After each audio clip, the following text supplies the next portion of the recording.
Shiao Nanjoo is an orphan and unemployed boy who used to live with his grandmother before she passed away. After spending some time as a homeless, Nanjoo finally goes to his grandmother's house. There he finds a mysterious magic book. He decides to practice its spells and accidentally summons a god, who tells him that he's the only one who can control all of the 9 gods. Shiao Nanjoo is a neat coming home, where he finds his childhood friend, Sidhu Jong, waiting for him. They discuss his unemployment status and Sidhu tells him that he should take up his late grandmother's job of being a feng shui and continue with his family legacy. A feng shui is a Taoist with special powers that enables him to work in the fields of medicine, fortune telling, forecasting, and astrology. After Sidhu leaves, he sits down and looks at old family memories. He finds his grandmother's diary where she used to write a lot of her job spells and scriptures. He finds summoning phrases with hand signs and tries to copy them to summon an almanac god. He doesn't think that it works at first, but after trying for a while, he summons a cute chubby baby who tells him that it's the almanac god, Shiao Nanjoo. The baby bestows him the title of Laishi, a master of the calendar. As a master of the calendar, he will be able to predict the fortunes and misfortunes of the day. He will be able to dispel evil spirits that will come from people's negative emotions. And he will also be able to alter the festivals of the calendar and influence them as the master. He wakes up in the next morning and thinks it was just a dream. But he soon finds Shiao Nanjoo in his house, who explains to him what his job is, what his powers are, and that he can summon Nanjoo at any time he needs him. His friend, Sidhu Jong, finds him his first client, Zhang Zong, a businessman whose company is responsible for building a bridge. He goes to see him and tells him his fortune, but the man doesn't believe. After Nanjoo reiterates, the man gets a call from one of his workers who tells him that things are looking bad at the construction site. There has been an accident. The 3 of them rush to the site to see what happened. Nanjoo notices something is wrong and ends up summoning Nanjoo. But they get suddenly attacked by evil spirits as soon as he appears, forcing them to fight back. Nanjoo finds out that he can help Nanjoo by dispelling the evil spirits and decides to join the fight. Suddenly, a bell starts to ring indicating that it's 11 p.m. Nanjoo starts to glow and disappears, revealing that Nanjoo can only summon almanac gods at specific times. While he's gone, the evil spirits pick up some concrete materials and start to attack Nanjoo again. Before he gets hurt, a large summoning circle appears in the sky and shoots a fireball that defends Nanjoo, dispelling the evil spirits in an instant. Nanjoo tries to find who saved him and sees a man standing on top of a pillar. Nanjoo tries to question who's the man, but a lion appears behind him and moves past him to protect him. The evil spirits try to grab him and attack, but the man comes down and strikes the spirits with his spear, causing them to run away. He then approaches Nanjoo, who recognizes the man as Chu Shi, the god of New Year's Eve. Chu Shi suddenly starts to show signs of being poisoned by the evil spirits as he starts to emit negative energy from his body and begins to tremble. But still, Nanjoo takes him to his home together with his lion. When he gets home, Chu Shi looks fine until he starts acting different all of a sudden. He starts to emit bad energy and his eyes even change color to show that he's under the influence of evil energy. He grabs Nanjoo by the neck and tries to choke him, but instantly comes back to normal, letting go of Nanjoo, who runs away to the other room and summons Shiao Nanjoo. He asks him about Chu Shi and his sudden change to an evil guy. Nanjoo tells him that due to Chu Shi's long time fighting evil spirits, they have contaminated him and made him weak somehow, and to the point that they can sometimes take over his body. But Nanjoo doesn't tell him how to stop Chu Shi and leaves him hanging. Nanjoo takes a butcher knife and goes back to where Chu Shi is, only to find that he broke a window and ran away. The next morning, he gets a visit from his neighbor's kids, whom he invites for New Year's dinner. After the visit, he meets Chu Shi behind his door and goes to buy some groceries with him. At the dinner party, Jun, one of the kids, starts to get possessed by evil spirits, after thinking about how he's always been bullied because his parents don't care about him and abandoned him. The evil spirits become big and start to consume Jun. When his sadness grows, the spirit attacks Nanjoo, but Chu Shi appears and defends him with his spear, saving Jun. Jun's friend's mom receives a call for Jun, telling him that his parents miss him even though they didn't come back for New Year. Jun is happy that his parents miss him, but it's shortly revealed that it's just Nanjoo who made the call.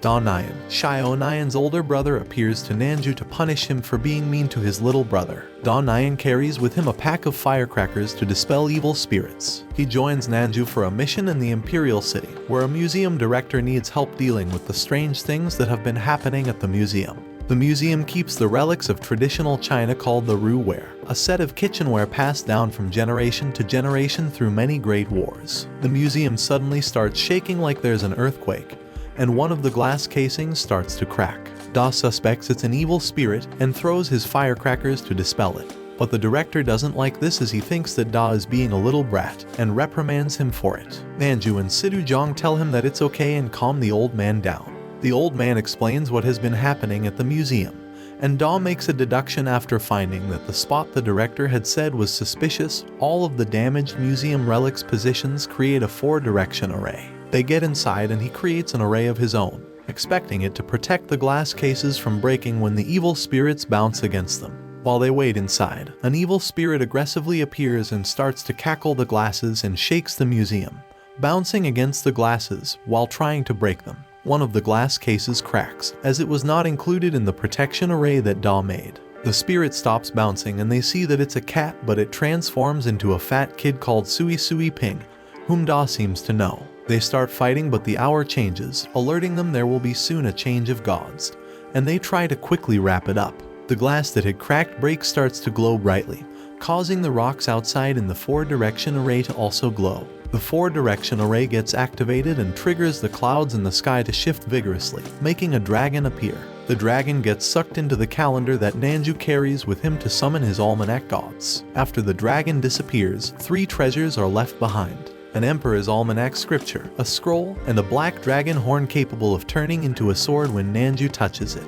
When Nanjoo gets home, he shows Chu Shi the treasure and Chu tells him what each of the treasures is. Nanjoo finally shows him the scroll and it has drawings of him defeating evil spirits. Chu doesn't remember the event, but when he touches the scroll, he suddenly remembers and starts to shake with the flashbacks. Nanjoo calms him down and tells him to take a walk to the Lantern Festival. There, they meet a little girl who is also an almanac god. Together, they meet a grandma and her grandson who takes them to their home. They arrive at her home and Nanjoo realizes that the place looks old and unoccupied, but he doesn't ask. They just enjoy the food she cooks for them until a woman and a man comes looking for the grandson. They react harshly towards the 3 and ask them to leave the place before they call the police. Nanjoo shows them a box that the grandma had given to him in order to give to her son. The man calms down and starts to listen to their story. The 3 find out that the grandma has passed away, and that the kid had run away from home to the old place because he missed his late grandma. They help the man find closure by reading his mother's letter, helping the grandma to rest in peace. While in the spring when flowers bloom, Nanjoo meets the flower almanac god, Hua Chao of the Flower Festival. He explains the purpose of the festival and how it works as Nanjoo is new to it. Hua Chao explains that he has started to become weak. Humans have started to forget about the traditional festivals, and as a consequence, the gods become weaker. They meet a blind girl by the name of Unning, who loves a certain tree and has visited it several times. They talk to her to find out whom she came with, and she replies she came with a friend, Sidu Jong. Sidu appears, trips and falls. Nanjoo helps him get up, and notices an evil spirit coming out of a scar he has on his forearm. He asks him how he got hurt and Sidu says he doesn't know. Hua Chao performs his magic and heals the scar on Sidu's hand. Sidu and Unning leave to attend the flower festival.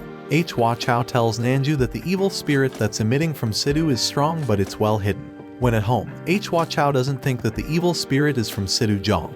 Nanjoo then realizes that it could be Unning, and he tells him that the girl doesn't have any evil spirits. But just to be sure, Hua Chao trails Unning, and while she's out to get groceries, she gets attacked by some evil spirits. He saves her from getting harmed, realizing that it's the same evil spirit he felt from Sidu Jong, confirming that she's the one that possesses the spirit. He goes back to report to Nanjoo and they decide to pay her a visit together. They manage to make it just in time and find out the real cause. It's Unning's guide dog that's been resenting a worker from the guide dog facility. The facility wants to replace her current dog with a new one because the current one is sick and old. Unning already refused it several times, but the facility keeps insisting, making the dog angry about it. Nanjoo gets to the apartment, and he finds that Hua Chao is already defending himself against the evil spirits of the dog. The worker from the dog center and Unning have been knocked out by the spirits. Hua Chao continues to block the evil spirits by casting a shield around himself, but it quickly breaks, making him take the hit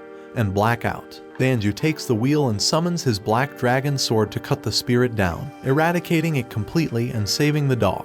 Later, Hua Chao casts a spell and heals Unning's eyesight, allowing her to witness her loyal dog's final moments. Hua Chao goes into recovery while Nanjoo takes a break. But on the day of the Cold Food Festival, a leaf suddenly changes the energy in his house and summons another almanac god, Cold Food. They take a walk as they discuss Hua Chao's recovery, and cold food explains how the festival came to be. Nanjoo gets a call from Zhang Chong from the bridge construction site, asking for help to deal with bad spirits. Nanjoo and cold food go there and find that there is nothing on the surface. So, Nanjoo starts to dig but still finds nothing. Suddenly, the shovel he was using flies up from the ground, and a giant spirit shoots out from the dug hole to attack them. Nanjoo summons his black dragon sword and cuts the spirits down.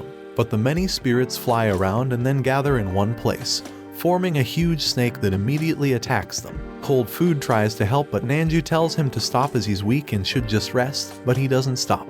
The sword suddenly leaves Nanjoo's hands and works on its own to defeat the snake. Cold food freezes the snake and waits for Nanjoo to summon lightning, but it doesn't kill the snake. The snake breaks the ice and continues to attack them. Suddenly, a small dagger is thrown from the sky and it stabs the snake, and Chu Shi appears. He cuts the snake down, vanishing it away. He then changes and gets consumed by the evil spirits and starts to move forward to attack Nanjoo, who's trying to check Cold Food's condition. Cold Food notices Chu Shi approaching and throws an icicle to stab him before he collapses. Watch this next video. See you on the next one.